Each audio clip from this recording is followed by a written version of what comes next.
question I'm really interested to get your view on is how popular is Boris Johnson? Not very. I think let's just be frank. 2 out of 3 people think he's lied and misled Parliament. And when we asked people which Prime Minister they think did a good job or a bad job, Boris Johnson tops the bad job list by some margin. He does have a minority of people who are still fans, but it's much smaller than some of his backbenchers think, quite frankly. Interesting. I mean, this is what you were just mentioning about did he lie, did Boris Johnson mislead Parliament?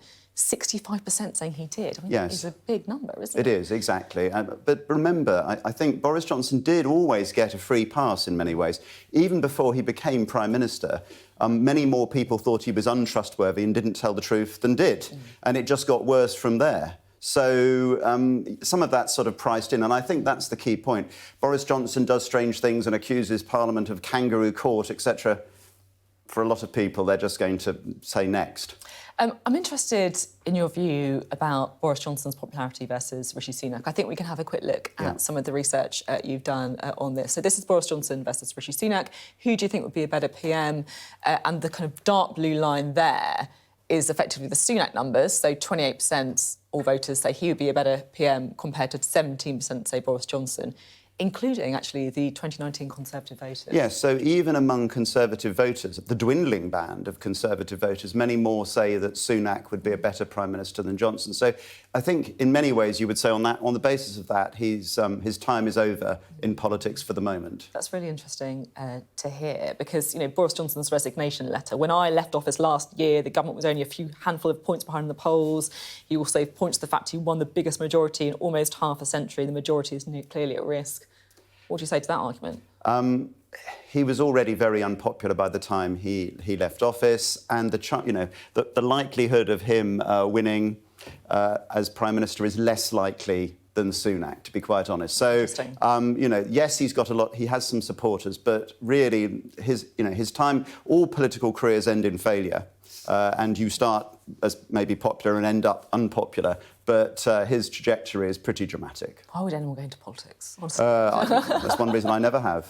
And me. I am also very interested to know what is going on with these by-elections that are coming up, because we've got 3 by-elections coming up. It feels to me like the most interesting is probably that one in Boris Johnson's constituency, Uxbridge and South Ruislip. So a 7,000 majority. This, if Starmer is going to win a general election convincingly, this ought to be, in many ways, a breeze for Labour. And they have held the seat as recently as the 1960s, or in that particular part. But that's really is going to be an acid test. If they breeze through that, then all the polls showing an average 16-point lead for Labour, people will bake it in. If they don't, or it's only a very narrow win, I think there will be a lot more uncertainty. And then we come on to the Lib Dems' chances in Nadine Dorries' seat in Mid-Beds, where, again, they might do it. It's a huge majority, 24,500, but they've done things like that before in Amersham.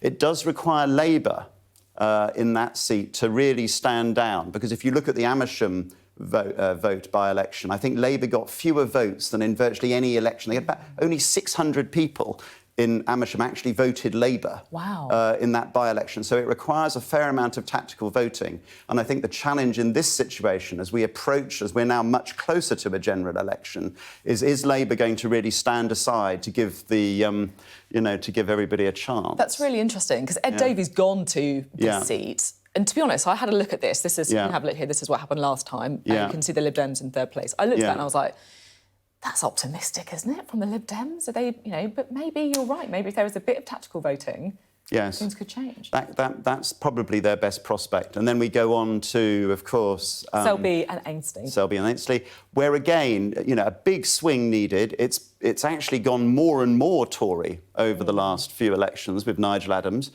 Again, you'd want to see some really good progress there by Labour. Maybe the Liberal Democrats decide not to bother too much there and leave it to Labour to have a go. Who knows? But again, you'll be looking for signs. Everybody will be looking for signs that Labour really is delivering on the ground.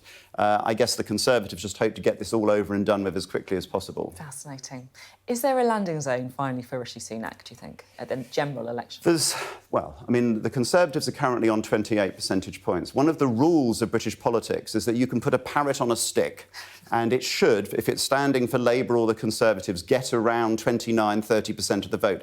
Jeremy Corbyn, I thought, was going to break this rule in 2017 because he started off the general election campaign on 26%, but lo and behold, he was steamed past that number. So nobody, this will be unknown territory if this happens. It will also be unknown territory, though, for Keir Starmer if he becomes Prime Minister, because his personal ratings are some of the lowest for any leader of the opposition who looks like they're going to win a general election. He's not particularly popular as an individual, but maybe now we're fed up with excitement and charisma and we just want something else.